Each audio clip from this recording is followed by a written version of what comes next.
தமிழ்நாட்டில் உள்ள முக்கிய தேசிய பூங்காக்கள். கிண்டி தேசிய பூங்கா, சென்னை, 1976. கிண்டி தேசிய பூங்கா, சென்னை, 1976. மன்னார் வளைகுடா தேசிய பூங்கா, ராமநாதபுரம், 1980. மன்னார் வளைகுடா தேசிய பூங்கா, ராமநாதபுரம், 1980.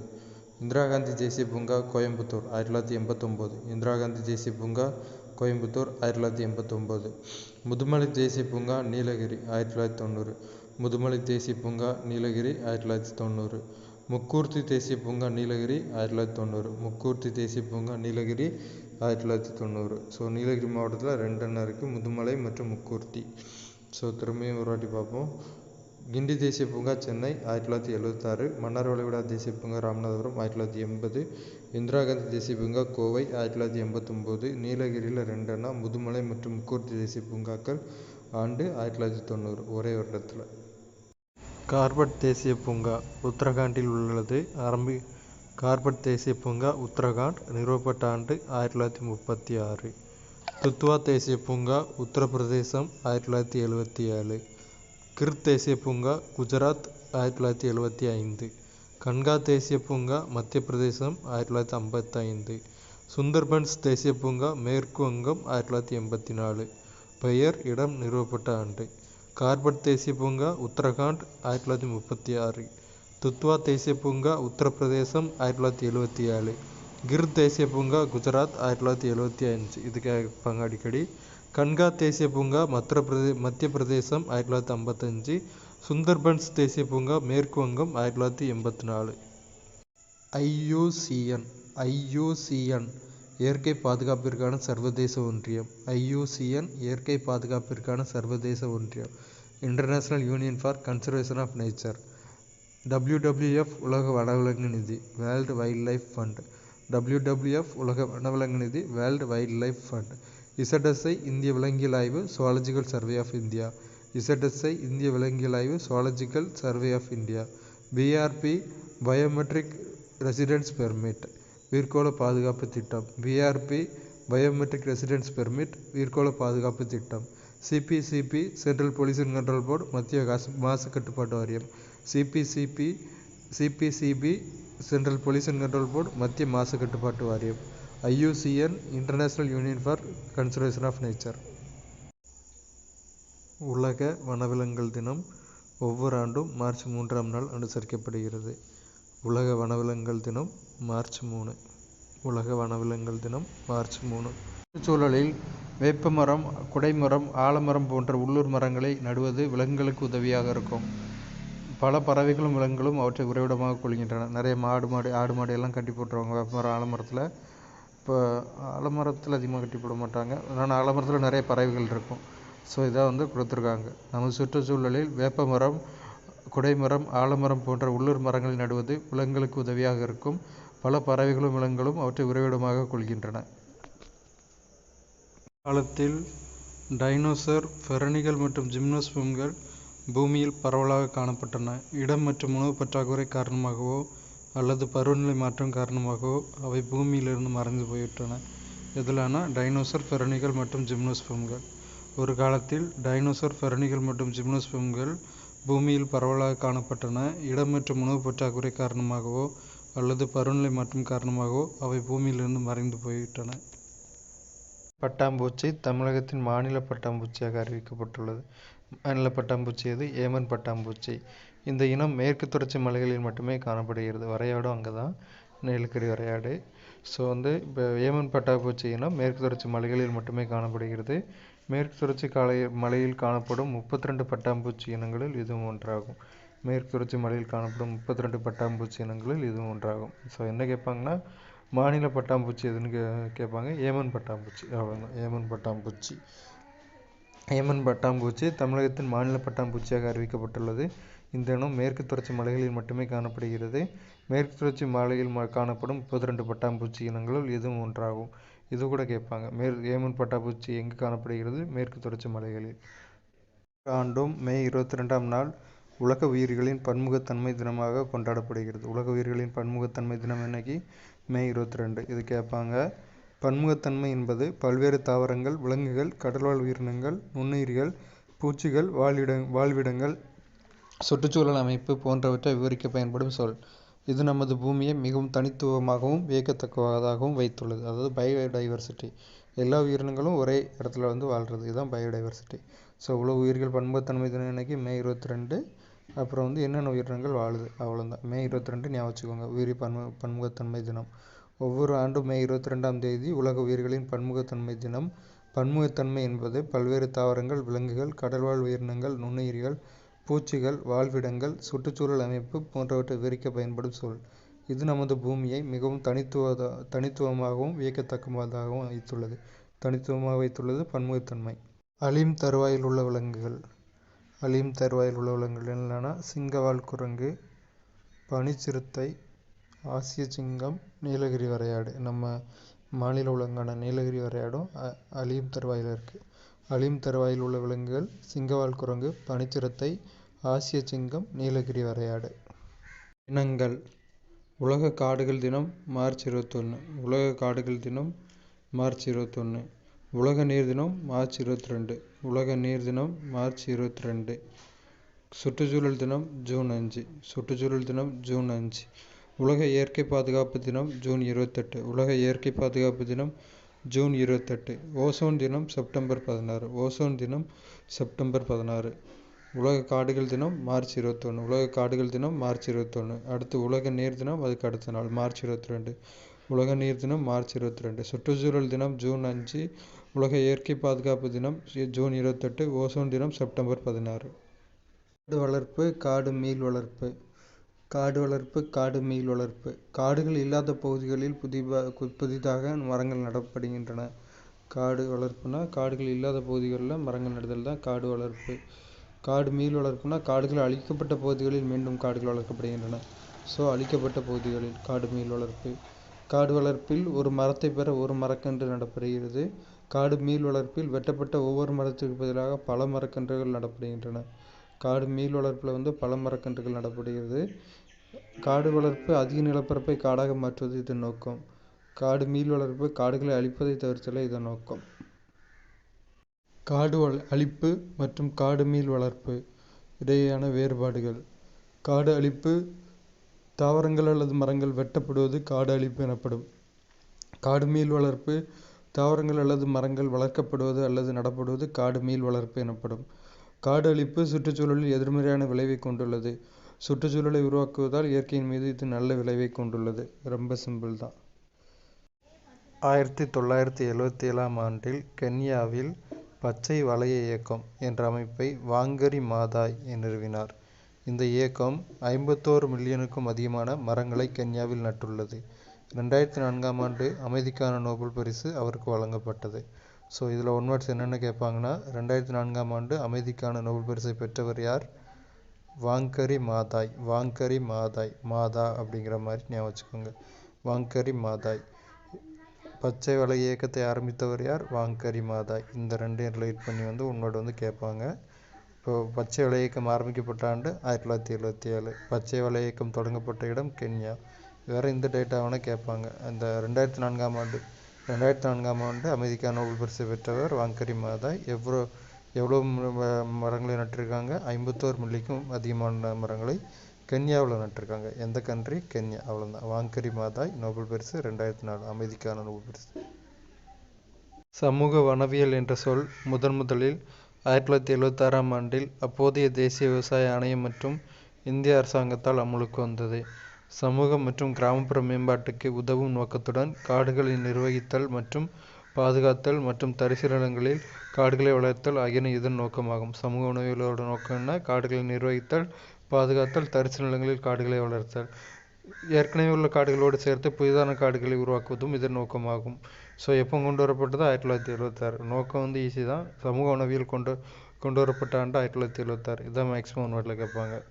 சமூக வனவியல் என்ற சொல் முதலில் 1976ஆம் ஆண்டில் அப்போதைய தேசிய விவசாய ஆணையம் மற்றும் இந்திய அரசாங்கத்தால் அமலுக்கு வந்தது. சமூக மற்றும் கிராமப்புற மேம்பாட்டுக்கு உதவும் நோக்கத்துடன் காடுகளை நிர்வகித்தல் மற்றும் பாதுகாத்தல் மற்றும் தரிசு நிலங்களில் காடுகளை வளர்த்தல் ஆகியன இதன் நோக்கமாகும். ஏற்கனவே உள்ள காடுகளோடு சேர்த்து புதிதான காடுகளை உருவாக்குவதும் இதன் நோக்கமாகும். உலகின் மிகப்பெரிய மலைக்காடாகும். அமேசான் காடு உலகின் மிகப்பெரிய மலைக்காடாகும். உலகின் மிகப்பெரிய மலைக்காடு எது? அமேசான் காடு.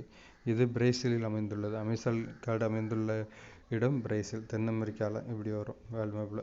நார்த் அமெரிக்கா அங்கே இருக்கும், அப்படியே லெஃப்ட் சைடில் இதில் தான் பிரேசில், சிலி, அர்ஜென்டினான்னு 3 பெரிய கண்ட்ரி இருக்கும். இங்கே இருக்கிறது தான் அமேசான் காடு.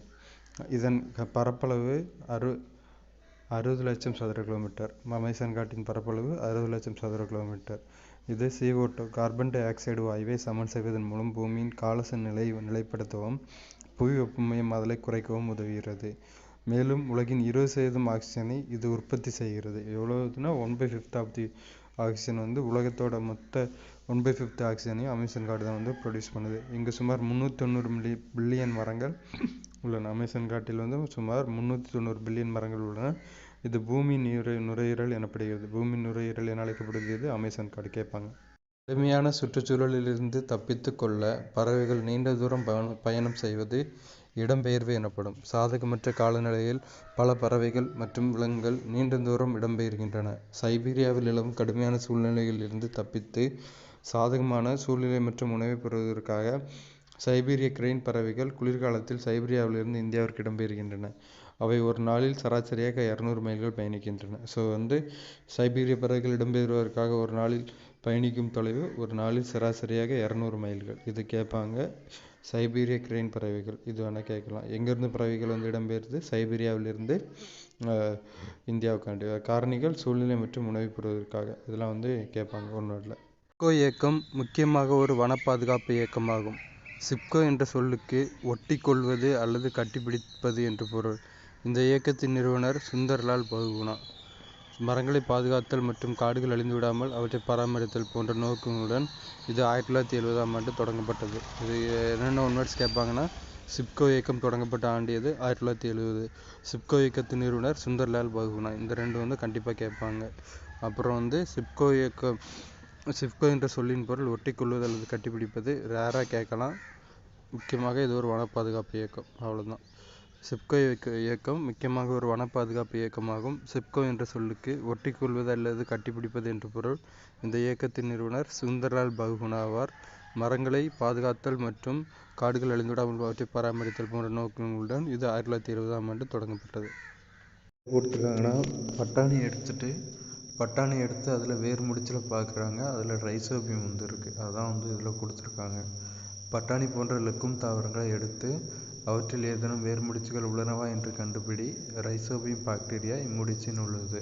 அதாவது ரைசோபியம் பாக்டீரியா எதில் இருக்குன்னா பட்டாணி போன்ற லெக்கும் தாவரங்களின் முடிச்சினுள் உள்ளது. ஸோ லெக்கும் தாவரங்களின் முடிச்சினுள் இருப்பது இது ரைசோபியம் பாக்டீரியா. அவ்வளோதான். கரும்பொறி வண்டு பழமரங்களில் காணப்படும் ஒரு வகை பூச்சி ஆகும். இது அம்மரத்தில் காணப்படும் சிவப்பு சிலந்தி பூச்சிகளை உண்கிறது. ஒரு ஆண்டில் 1000க்கும் அதிகமான பூச்சிகளை இது உண்கின்றது. என்ன இருக்குல்ல இந்த படத்தில், இதுதான் கரும்பொறி வண்டு பழமரங்களில் காணப்படும் ஒரு வகை பூச்சி ஆகும். இது அம்மரத்தில் காணப்படும் சிவப்பு சிலந்தி பூச்சிகளை உண்ணுகிறது. ஒரு ஆண்டில் 1000க்கும் அதிகமான பூச்சிகளை இது உண்கின்றது. இலைவழி ஊட்டமளித்தல் மூலம் வழங்கப்படும் ஊட்டப்பொருட்களுக்கேற்ற துலங்கல் தாவரங்களில் விரைவாக வெளிப்படுகிறது. வேரின் மூலமாக தாவரங்களுக்கு கிடைக்கும் ஊட்டச்சத்துக்களை விட இலையின் மூலம் கிடைக்கும் ஊட்டச்சத்துக்கள் அதிகம். வேரின் மூலம் தாவரங்களுக்கு உணவளிக்க முடியாத போது இலைவழி ஊட்டமளித்தல் பயனுள்ளதாக உள்ளது. என்ன கொடுத்துருக்காங்கன்னா, இலைவழி ஊட்டமளித்தல் மூலம் வழங்கப்படும் ஊட்டப்பொருட்களுக்கு ஏற்ற துலங்கல் தாவரங்களில் விரைவாக வெளிப்படுகிறது. கம்பேர் பண்ணியிருக்காங்க வேர் உணவூட்டம் இலை உணவூட்டம் ரெண்டையும். வேரின் மூலமாக தாவரங்களுக்கு கிடைக்கும் ஊட்டச்சத்துக்களை விட இலையின் மூலம் கிடைக்கும் ஊட்டச்சத்துக்கள் அதிகம். ஸோ வந்து ஊட்டச்சத்துக்கள் வந்து அதிகமாக இலையின் மூலம் உணவளித்தல் கிடைக்கும். வேரின் மூலம் தாவரங்களுக்கு உணவளிக்க முடியாத போது இலைவழி ஊட்டமளித்தல் பயனுள்ளதாக உள்ளது. வேர் மூலமாக வேரில் வந்து தண்ணி இல்லைனாலும் நீராவி போக்கின் மூலமாக வந்து இலைகள் வந்து உணவை வந்து பெற்றுக்கொள்ளும். ஒளிச்சேர்க்கை சுழற்சியில் அந்த இருபடி சமன்பாடு தெரியும்ல, பேக்யூஸ் முன்னாடி பின்னோக்குனை முன்னோக்குனை. கொல்கத்தாவில் உள்ள ஆச்சாரியா ஜெகதீஷ் சந்திரபோஸ் இந்திய தாவரவியல் தோட்டம் ஆரம்பத்தில் ராயல் தாவரவியல் தோட்டம் என்று அழைக்கப்பட்டது. ஸோ ராயல் தாவரவியல் தோட்டத்தோட இன்னொரு பேர் ஆச்சாரியா ஜெகதீஷ் சந்திரபோஸ் இந்திய தாவரவியல் தோட்டம். எங்கே இருக்குது? கொல்கத்தாவில் இருக்குது. இந்த தோட்டம் பல்வேறு வகையான அரிதான தாவரங்களையும் 12,000க்கும் மேற்பட்ட மாதிரி தாவரங்களையும் கொண்டுள்ளது. ராயல் தாவர தோட்டத்தில் உள்ள தாவர வகைகளின் எண்ணிக்கை மாதிரிகளின் எண்ணிக்கை 12,000. இது 109 ஹெக்டேர் நிலப்பரப்பு அளவுடையது. எவ்வளோ இதோட ராயல் தாவர தோட்டத்தின் பரப்பளவு என்ன? 109 ஹெக்டேர். இந்த டேட்டாஸ் கேட்பாங்க. அப்புறம் வந்து கொல்கத்தா பிளேஸு 2 பேரும் மாற்றி மாற்றி கேட்பாங்க. ராயல் தாவரவியல் தோட்டத்தின் இன்னொரு பெயர் ஆச்சாரியா ஜெகதீஷ் சந்திரபோஸ் இந்திய தாவரவியல் தோட்டம். கொல்கத்தாவில் உள்ள ஆச்சாரியா ஜெகதீஷ் சந்திரபோஸ் இந்திய தாவரவியல் தோட்டம் ஆரம்பத்தில் ராயல் தாவரவியல் தோட்டம் என்று அழைக்கப்பட்டது. இந்த தோட்டம் பல்வேறு வகையான அரிதான தாவரங்களையும் 12,000க்கும் மேற்பட்ட மாதிரி தாவரங்களையும் கொண்டுள்ளது. இது 109 ஹெக்டேர் நிலப்பரப்பு அளவுடையது. லெகுமினோஸ் தாவரங்கள் தமது வேர்முடிச்சுகளில் காணப்படும் ரைசோபியம் பாக்டீரியாக்களுடன் கூட்டுயிர் வாழ்க்கை வாழ்கின்றன.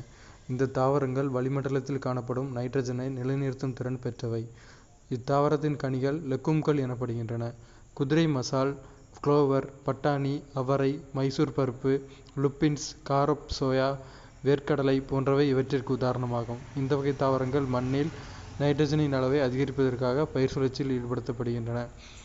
லெகுமினோஸ் தாவரங்கள் தமது வேர்முடிச்சுகளில் காணப்படும் ரைசோபியம் பாக்டீரியாக்களுடன் கூட்டுயிர் வாழ்க்கையை வாழ்கின்றன. இந்த தாவரங்கள் வளிமண்டலத்தில் காணப்படும் நைட்ரஜனை நிலைநிறுத்தும் திறன் பெற்றவை. இத்தாவரத்தின் கனிகள் லெகும்கள் எனப்படுகின்றன. குதிரை மசால், குளோவர், பட்டாணி, அவரை, மைசூர் பருப்பு, லுப்பின்ஸ், காரப் சோயா, வேர்க்கடலை போன்றவை இவற்றிற்கு உதாரணமாகும்.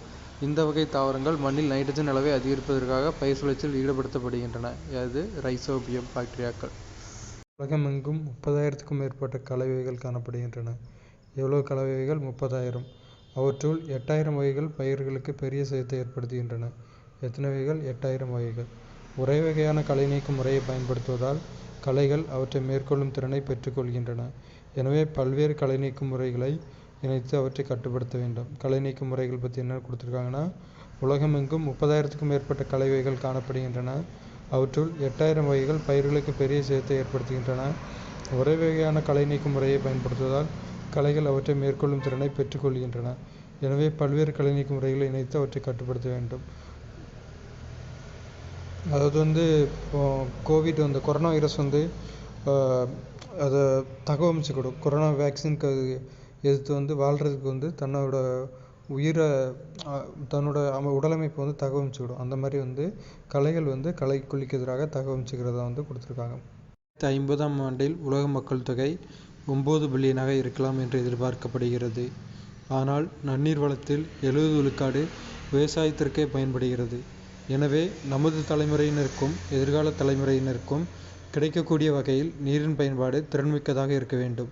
சொட்டு நீர் பாசனமே இதற்கு மிகவும் பயனுள்ளதாக இருக்கும். என்னென்னா 2050 உலக மக்கள் தொகை 9 பில்லியனாக இருக்கலாம் அப்படின்னு சொல்லியிருக்காங்க. நன்னீர் வளத்தில் 70 விழுக்காடு விவசாயத்திற்கே பயன்படுகிறது. எனவே நமது தலைமுறையினருக்கும் எதிர்கால தலைமுறையினருக்கும் கிடைக்கக்கூடிய வகையில் நீரின் பயன்பாடு திறன்மிக்கதாக இருக்க வேண்டும். அப்போ குடிக்கிறதுக்காக தண்ணி இருக்கணும். சொட்டு நீர் பாசனமே இதற்கு மிகவும் பயனுள்ளதாக இருக்கும். சொட்டு நீர் பாசனம் தான் இனி அக்ரியில் யூஸ் பண்ணுறது இதுக்கு பெரிய யூஸாக இருக்கும். அப்படின்னா டேம் வாட்டர், ரிவர் வாட்டர் எல்லாமே நம்ம குடி தண்ணீர் மற்ற யூசேஜஸ்க்கு கிடைக்கும். விவசாயத்துக்கு அதிகமாக யூஸ் பண்ணிட்டா கிடைக்காது. இளம் நாற்றுகளை பிடுங்கி வளர்நில பகுதியில் ஊன்றும் செயல் நாற்று நடுதல் எனப்படும். இவை அறுவடை வரை அங்கு வளர்க்கப்படுகின்றன. இளம் வளர் தாவரங்கள், நாற்றுகள் அல்லது தாவர உடலப்பெருக்கத்தின் மூலம் உருவான நகல்கள் இதற்கு பயன்படுகின்றன. இளம் நாற்றுகளை பிடுங்கி வளர்நில பகுதியில் ஊன்றும் செயல் நாற்று நடுதல் எனப்படும். இவை அறுவடை வரை அங்கு வளர்க்கப்படுகின்றன. இளம் வளர் தாவரங்கள், நாற்றுகள் அல்லது தாவர உடலப்பெருக்கத்தின் மூலம் உருவான நகல்கள் இதற்கு பயன்படுகின்றன. நாற்று இப்போ வித்து பாவுவாங்க. வித்து பாவி நாற்று ஒரு சின்ன செடியாக இப்போ வளர வைப்பாங்க. வளர வச்சுட்டு தண்ணி வந்ததுக்கப்புறம் நாற்று நடுவாங்க வயலில். அறுவடை வரைக்கும் அதை யூஸ் பண்ணுறாங்க. திரும்ப இது வளர் தாவரங்கள், நாற்றுகள் அல்லது தாவர உடலப்பெருக்கத்தின் மூலம் உருவான நகல்கள் இதற்கு பயன்படுகின்றன. மேகமலை வனவிலங்கு சரணாலயம் தேனி 2016. மேகமலை வனவிலங்கு சரணாலயம் தேனி 2016.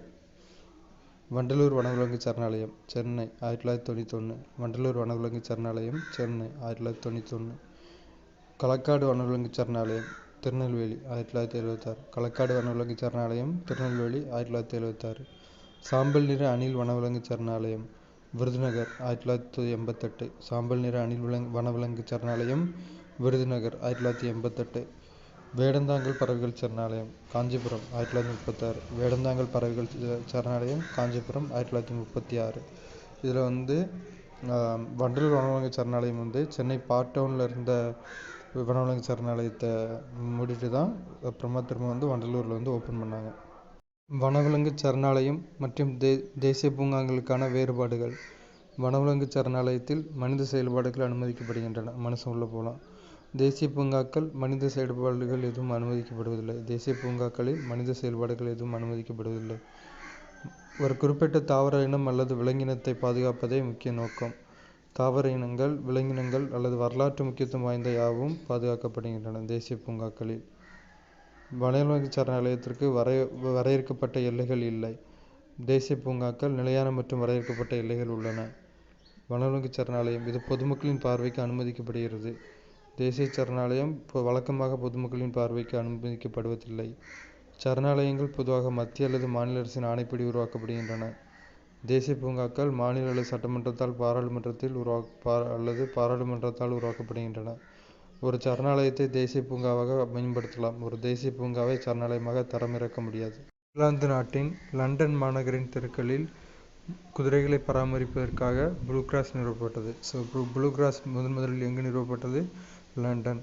இதற்காக குதிரைகளை பராமரிப்பதற்காக. இது ஒன்றில் கேட்பாங்க. 1906ஆம் ஆண்டு மே 15 அன்று லண்டன் மாநகரின் விக்டோரியா எனும் இடத்தில் முதலாவது விலங்கு மருத்துவமனை திறக்கப்பட்டது.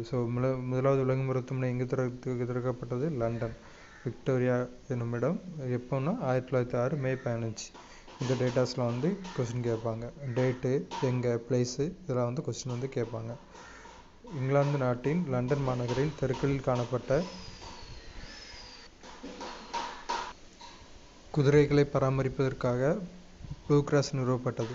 இங்கிலாந்து நாட்டின் லண்டன் மாநகரின் தெருக்களில் காணப்பட்ட குதிரைகளை பராமரிப்பதற்காக ப்ளூ கிராஸ் நிறுவப்பட்டது. 1906ஆம் ஆண்டு மே 15 அன்று லண்டன் மாநகரின் விக்டோரியா என்னுமிடத்தில் முதலாவது விலங்கு மருத்துவமனை எடிசன் விரைவில் எரியக்கூடிய மின்விளக்கினை கண்டுபிடித்தார்.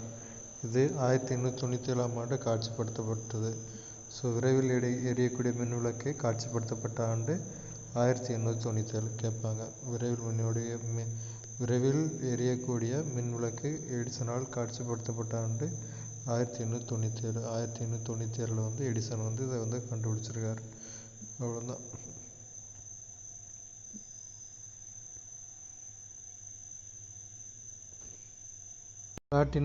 பிளாட்டினம் கம்பிச்சுருளை வெற்றிட குமிழி ஒன்றில் உபயோகித்து கட்டுப்படுத்திய மின்னோட்டத்தில் ஒளிர வைத்தார். இதுதான் எடிசன் 1879ஆம் ஆண்டு கண்டுபிடித்த முதல் மின்விளக்கு. என்ன கேட்பாங்கன்னா, முதல் மின்விளக்கு கண்டுபிடிக்கப்பட்ட ஆண்டு 1879. முதல் மின்விளக்கை கண்டுபிடித்தவர் தாமஸ் ஆல்வா எடிசன். அது நமக்கு எல்லாருக்குமே நல்லா தெரியும். என்ன கம்பிச்சுருள் பயன்படுத்தினாங்கன்னா, உலோகம் பிளாட்டினம் தான் யூஸ் பண்ணியிருக்காங்க. பிளாட்டினம் கம்பிச்சுருளை வெற்றிட குமிழி ஒன்றில் உபயோகித்து கட்டுப்படுத்திய மின்னோட்டத்தில் ஒளிர வைத்தார். இதுதான் எடிசன் 1879ஆம் ஆண்டு கண்டுபிடித்த முதல் மின்விளக்கு. 1877ஆம் ஆண்டு எதிர்பாராதவாறு எடிசன் கண்டுபிடித்த தொழில்நுட்ப முன்னோடி சாதனம் ஒலிவரைவி கிராமபோன் ஆகும். கிராமபோனை கண்டுபிடித்தவர் தாமஸ் ஆல்வா எடிசன். கிராமபோன் கண்டுபிடிக்கப்பட்ட ஆண்டு 1877. இந்த ரெண்டும் கேட்பாங்க. எதிர்பாராத விதமாக தான் கண்டுபிடிச்சிருக்காரு. ஒரு ட்ரையலாக 1877ஆம் ஆண்டு எதிர்பாராதவாறு எடிசன் கண்டுபிடித்த தொழில்நுட்ப முன்னோடி சாதனம் ஒலிவரைவி கிராமபோன் ஆகும். அதிகரித்தல் மற்றும் வெப்பம் குறைவதனால் பொருட்களில் ஏற்படும் விளைவு. உருகுதல், கொதித்தல், உறைதல் மற்றும் குளிர்தல் ஏற்படலாம். இந்நிகழ்வில் நிலை மாற்றம் ஏற்படும். விரிவடைதலோ சுருங்குதலோ ஏற்படலாம். இந்நிகழ்வில் பருமன் மாறலாம், நிறை மாறாது. பனிக்கட்டி உருகுதல் மற்றும் நீர் உறைதல்.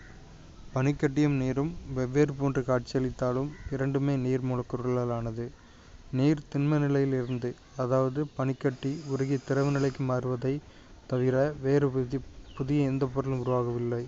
எந்த மாற்றமும் நிகழவில்லை. ஆகையால் பனிக்கட்டி உருகி நீராவது இயற்பியல் மாற்றமாகும். பனிக்கட்டி உருகி நீராவது இயற்பியல் மாற்றம். ஒன்வரில் கேட்பாங்க. பனிக்கட்டி உருகி நீராகும் இம்மாற்றத்தினை மீள நிகழ்த்தி, அதாவது கிடைத்த நீரினை குளிர்சாதன பெட்டியின் அதிகுளிர் பகுதியில் உறைய வைத்து மீண்டும் பனிக்கட்டியை பெற முடியும். டெல்லியில் உள்ள இரும்புத்தூண் ஆச்சரியத்தக்க வகையில் துருப்பிடிக்கவில்லை. டெல்லியில் உள்ள குதுப் வளாகத்தில் 1600 ஆண்டுகள் பழமை வாய்ந்த ஒரு இரும்புத்தூண் உள்ளது. இவ்வளவு நூற்றாண்டுகள் கடந்தும் எந்த குறையுமின்றி புறவெளியில் உள்ள அந்த இரும்புத்தூண் துருப்பிடிக்கவில்லை. இதிலிருந்து 16ஆம் நூற்றாண்டிலேயே துருப்பிடித்தலை தவிர்க்கும் உலோக தொழில்நுட்பத்தில் இந்திய அறிவியலாளர்கள் சிறந்து விளங்கியது தெளிவாகிறது. இதிலிருந்து 16ஆம் நூற்றாண்டிலேயே துருப்பிடித்தலை தவிர்க்கும் உலோக தொழில்நுட்பத்தில் இந்திய அறிவியலாளர்கள் சிறந்து விளங்கியது புலனாகிறது. லூயிஸ் பாஸ்டியர் என்ற பிரெஞ்சு வேதியியலாளர் ஒரு நுண்ணுயிரியலாளரும் ஆவார். இவரே முதலில் நொதித்தல் என்ற நிகழ்வினை விவரித்தார். நொதித்தல் என்ற நிகழ்வினை முதலில் விவரித்தவர் யார்? Lewis Pasteur. லூயிஸ் பாஸ்டியர் இன்னொன்றையும் கண்டுபிடிச்சிருக்காரு. ரேபிஸ் என்ற வெறிநாய் கடிக்கும் மருத்துவம் கண்டறிந்தவர். ரேபிஸ் என்ற வெறிநாய் கடிக்கும் மருந்து கண்டுபிடித்தவரும் லூயிஸ் பாஸ்டியர் தான்.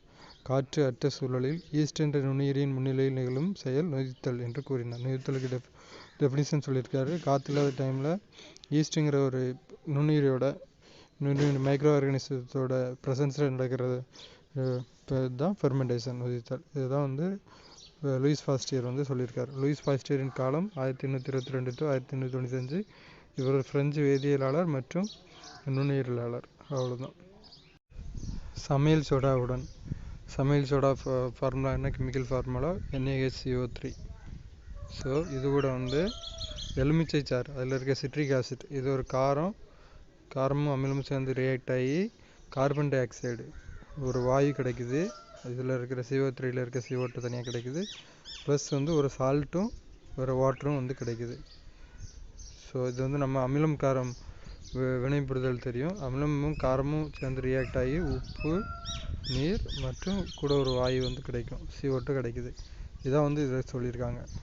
சமையல் சோடாவுடன் எலுமிச்சை சாற்றினை கலந்தால் கார்பன் டை ஆக்சைடு உருவாகி குமிழ்களாக வெளியேறும். அத்துடன் ஒரு உப்பும் நீரும் வெளியிடப்படும்.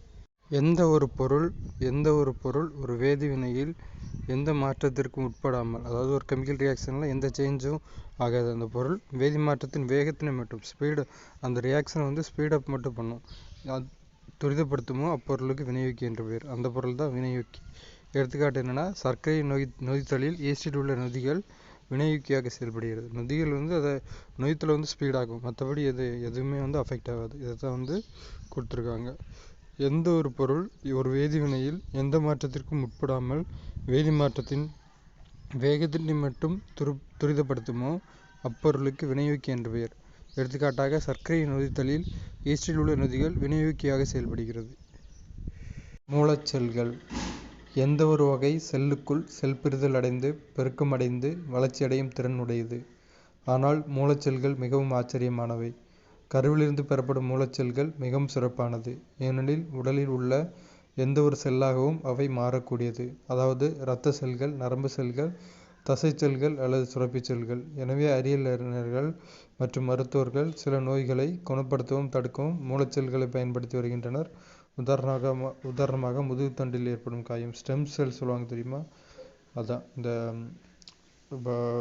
குழந்தை பிறந்த உடனே தொப்புள் கொடியை வெட்டி காய வச்சு தாயத்தில் எடுத்து வைப்பாங்களா? அதான். திடீர்னு கை கால் ஏதாவது ஆகிட்டுனா திரும்பி இந்த ஸ்டெம் செல்லை வச்சு அந்த உறுப்பை திரும்ப கொண்டு வந்துடலாம். அதுதான் மூலச்செல். அதான் கொடுத்துருக்காங்க. தாவரங்கள் வெவ்வேறு வண்ணங்களை கொண்டுள்ளதற்கு காரணம் கணிகங்கள் ஆகும். பசுங்கணிகம் பச்சை நிறத்திற்கு காரணம். வண்ண கணிகங்கள் மலர் மற்றும் பழங்களுக்கு வண்ணத்தை அளிக்கிறது. பழங்கள் பழுக்கும் போது பசுங்கணிகங்கள் வண்ண கணிகங்களாக மாறுகின்றன. ஸ்டார்ச் சர்க்கரையாக மாறுகிறது. இதுதான் காய் கனிவதற்கான ரகசியம் ஆகும். காய் கனிவதற்கான ரகசியம் என்னென்னா, பசுங்கணிகங்கள் பழங்கள் பழுக்கும்போது பசுங்கணிகங்கள் வண்ணக்கணிகளாக மாறுது. ஸ்டார்ச் சர்க்கரையாக மாறுது. இதான் ரகசியம். இப்போ தாவரத்தின் பச்சை நிறத்திற்கு காரணம் பசுங்கணிகம். இது 1 வேர்டில் கேட்பாங்க, அடிக்கடி கேட்பாங்க. கணிகங்கள் தான் கலர் ஏஜென்ட்ஸாக செயல்படுது. பல்வேறு வகையான தாவரங்கள் வெவ்வேறு வண்ணங்களை கொண்டுள்ளதற்கு காரணம் கணிகங்கள் ஆகும். பசுங்கணிகம் பச்சை நிறத்திற்கு காரணம். வண்ணக்கணிகங்கள் மலர் மற்றும் பழங்களுக்கு வண்ணத்தை அளிக்கிறது. பழங்கள் பழுக்கும்போது பசுங்கணிகங்கள் வண்ணக்கணிகங்களாக மாறுகின்றன. ஸ்டார்ச் சர்க்கரையாக மாறுகிறது. இதுதான் காய் கனியாவதற்கான ரகசியம். சிவப்பு இரத்த செல்களில் உட்கரு இல்லை. உட்கருவின்றி இந்த செல்கள் விரைவில் இறக்கின்றன. சுமார் 2 மில்லியன் சிவப்பு செல்கள் ஒவ்வொரு நொடியும் இறக்கின்றன. அதிர்ஷ்டவசமாக மனித உடம்பில் புதிய சிவப்பு இரத்த செல்கள் தினமும் தோன்றுகின்றன. சிவப்பு இரத்த செல்களில் உட்கரு இல்லை. உட்கரு இல்லாத செல் எது? சிவப்பு இரத்த செல். உட்கருவின்றி இரத்த செல்கள் விரைவில் இறக்கின்றன. சுமார் 2 மில்லியன் சிவப்பு செல்கள் ஒவ்வொரு நொடியும் இறக்கின்றன. அதிர்ஷ்டவசமாக மனித உடம்பில் புதிய சிவப்பு இரத்த செல்கள் தினமும் தோன்றுகின்றன.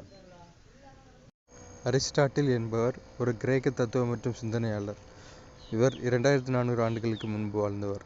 இவர் உருவாக்கிய தொகுப்பு அமைப்பு இவர் இறந்து 2000 வருடங்களுக்கு பிறகு பயன்பாட்டிற்கு வந்தது. இவர் அனைத்து உயிரினங்களையும் தாவரங்கள் அல்லது விலங்குகள் என பிரித்தார். இவர் விலங்குகளை இரத்தமுடைய விலங்குகள் மற்றும் இரத்தமற்ற விலங்குகள் என பிரித்தார். இறுதியாக விலங்குகளை இடப்பெயர்ச்சியின் அடிப்படையில் நடப்பவை, பறப்பவை, நீந்துபவை என 3 தொகுதிகளாக பிரித்தார். ஸோ விலங்குகளை இரத்தமுடைய விலங்குகள், இரத்தமற்ற விலங்குகள்னு பிரிச்சிருக்காரு. இப்போ இடப்பெயர்ச்சியின் அடிப்படையில் விலங்குகளை நடப்பவை, பறப்பவை, நீந்துபவை இப்படி பிரிச்சிருக்காரு கிரேக்க தத்துவ அரிஸ்டாட்டில். அரிஸ்டாட்டில் என்பவர் ஒரு கிரேக்க தத்துவம் மற்றும் சிந்தனையாளர். இவர் 2400 ஆண்டுகளுக்கு முன்பு வாழ்ந்தவர். இவர் உருவாக்கிய தொகுப்பு அமைப்பு இவர் இருந்து 2000 வருடங்களுக்கு பிறகு பயன்பாட்டிற்கு வந்தது. அனைத்து உயிரினங்களையும் தாவரங்கள் அல்லது விலங்குகள் என பிரித்தார். விலங்குகளை இரத்தமுடைய, இரத்தமற்ற விலங்குகள் என பிரித்தார். இறுதியாக விலங்குகளை இடப்பெயர்ச்சியின் அடிப்படையில் நடப்பவை, பறப்பவை, நீந்துபவை என பிரித்தார். விலங்குகளின் வகைப்பாடு. பாலூட்டிகள் எக்ஸாம்பிள் மனிதன். துளையுடலிகள் ஸ்பாஞ்ச். குழியுடலிகள் கடல் சாமந்தி, ஜெல்லிமீன். புழுக்கள் மண்புழு. மெல்லுடலிகள் நத்தை, ஆக்டோபஸ். எடுத்துக்காட்டு நத்தை, ஆக்டோபஸ். முட்தோலிகள் நட்சத்திர மீன், கடல் குப்பி. கணுக்காலிகள் பட்டாம்பூச்சி, சிலந்தி, நண்டு. மீன்கள்தான். இருவாழ்விகள் சலமாண்டர், தவளை. ஊர்வன முதலை பாம்பு. பரப்பன நீலநாரை நெருப்புக்கோழி. பாலூட்டிகள் மனிதன், எலி, யானை. பெயர் மற்றும் அறிவியல் பெயர். பொதுப்பெயர் மற்றும் அறிவியல் பெயர். மனிதன் ஹோமோசேப்பியன்ஸ். வெங்காயம் அலியம் சட்டைவம். எலி ரேட்டஸ் ரேட்டஸ். புறா Columba livia or Columbia livia. புளியமரம் டேமரிண்டஸ் இண்டிகா. எலுமிச்சை சிட்ரஸ் அரண்டிஃபோலியா. வேப்பமரம் அசோட்டிரேக்டா இண்டிகா.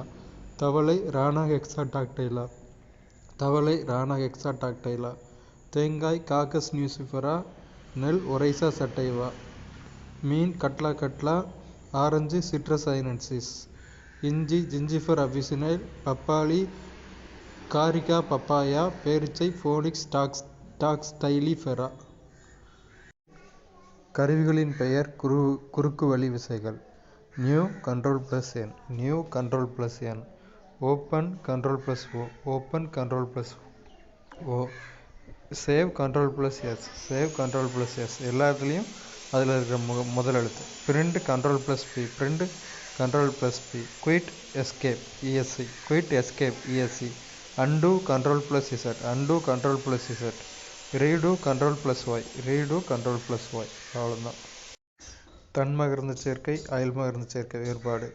தன்மகரந்த சேர்க்கை ஒரு தாவரத்தின் மகரந்த பையிலுள்ள மகரந்த தூள்கள் அதே மலரின் சூலக முடியையோ அல்லது மற்றொரு மலரின் சூலக முடியையோ அடைவது தன்மகரந்த சேர்க்கை.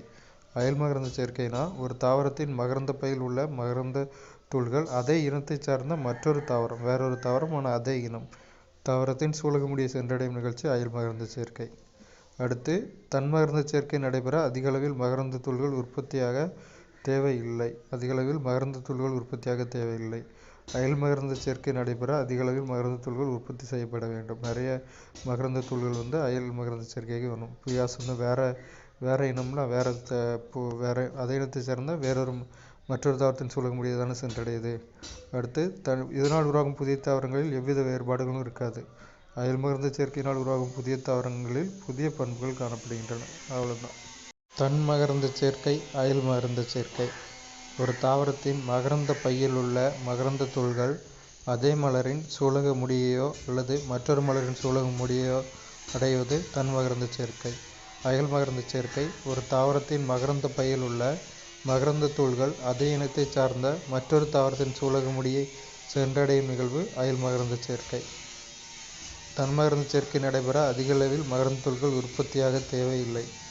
அயல்மகரந்த சேர்க்கை நடைபெற அதிக அளவு மகரந்த தூள்கள் உற்பத்தி செய்யப்பட வேண்டும். இதனால் தன்மகரந்த சேர்க்கையினால் உருவாகும் புதிய தாவரங்களில் எவ்வித வேறுபாடுகளும் இருக்காது. அயல்மகரந்த சேர்க்கையினால் உருவாகும் புதிய தாவரங்களில் புதிய பண்புகள் காணப்படுகின்றன. இதில் புதிய பண்புகள் காணப்படும். இதில் அயல்மகரந்த சேர்க்கையில் வேறுபாடு எதுவுமே இருக்காது. நடைபெற அதிக அளவில் மகரந்த தூள்கள் உற்பத்தியாக தேவையில்லை தன்மகரந்த சேர்க்கைக்கு. ஆனால் இதுக்கு தேவை. அவ்வளோதான். சூரியகாந்தி பூ என்பது ஒரு தனிமலர் அன்று. சூரியகாந்தி பூ என்பது ஒரு தனிமலர் அன்று. பல மலர்கள் ஒன்றிணைந்து உருவான தொகுப்பே சூரியகாந்தியாகும். பல மலர்கள் ஒன்றிணைந்து உருவான தொகுப்பே சூரியகாந்தியாகும். இவ்வாறு பல மலர்கள் ஒன்றோடொன்று இணைந்து காணப்பட்டால் அதற்கு மஞ்சரி என்று பெயர். மஞ்சரினா என்ன? பல மலர்கள் ஒன்றோடொன்று இணைந்து காணப்படுவது. வெட்டுக்காய் பூண்டு என்றும் கிணற்று பூண்டு என்றும் அழைக்கப்படும் ட்ரைடாக்ஸ் ப்ரோகும்பன்ஸ் என்ற தாவரத்தில் தனிமலர் போல் காணப்படுவது மஞ்சரி ஆகும். வெட்டுக்காய் பூண்டு என்றும் கிணற்றடி பூண்டு என்றும் அழைக்கப்படும் ட்ரைடாக்ஸ் ப்ரோகும்பன்ஸ் என்ற தாவரத்தில் தனிமலர் போல் காணப்படுவது மஞ்சரி ஆகும். இதன் நிலைச்சாறு வெட்டு காயங்களை குணமாக்கும். ஸோ என்ன இப்போ ஒன்வர்டு கேட்பாங்கன்னா, வெட்டுக்காயங்களை குணமாக்க பயன்படுவது இது வெட்டுக்காய பூண்டு அல்லது கிணற்றடி பூண்டு அல்லது ட்ரைடாக்ஸ் ப்ரோகும்பன்ஸ். மேக்ஸிமம் ட்ரைடாக்ஸ் ப்ரோகும்பன்ஸுங்கிறத ஆப்ஷனில் கொடுத்துட்டு இந்த 1 மார்க் கேட்பாங்க. கார்பெட் தேசிய பூங்கா உத்தரகாண்டில் உள்ளது. கார்பெட் தேசிய பூங்கா உத்தரகாண்ட். நிறுவப்பட்ட ஆண்டு 1936. துத்வா தேசிய பூங்கா உத்தரப்பிரதேசம் 1977. கிர் தேசிய பூங்கா குஜராத் 1975. கன்கா தேசிய பூங்கா மத்திய பிரதேசம் 1955. சுந்தர்பன்ஸ் தேசிய பூங்கா மேற்கு வங்கம் 1984. பெயர், இடம், நிறுவப்பட்ட ஆண்டு. கார்பெட் தேசிய பூங்கா உத்தரகாண்ட் 1936. துத்வா தேசிய பூங்கா உத்தரப்பிரதேசம் 1977. கிர் தேசிய பூங்கா குஜராத் 1975. இது கேட்பாங்க அடிக்கடி. கன்கா தேசிய பூங்கா மத்திய பிரதேசம் 1955. சுந்தர்பன்ஸ் தேசிய பூங்கா மேற்கு வங்கம் 1984.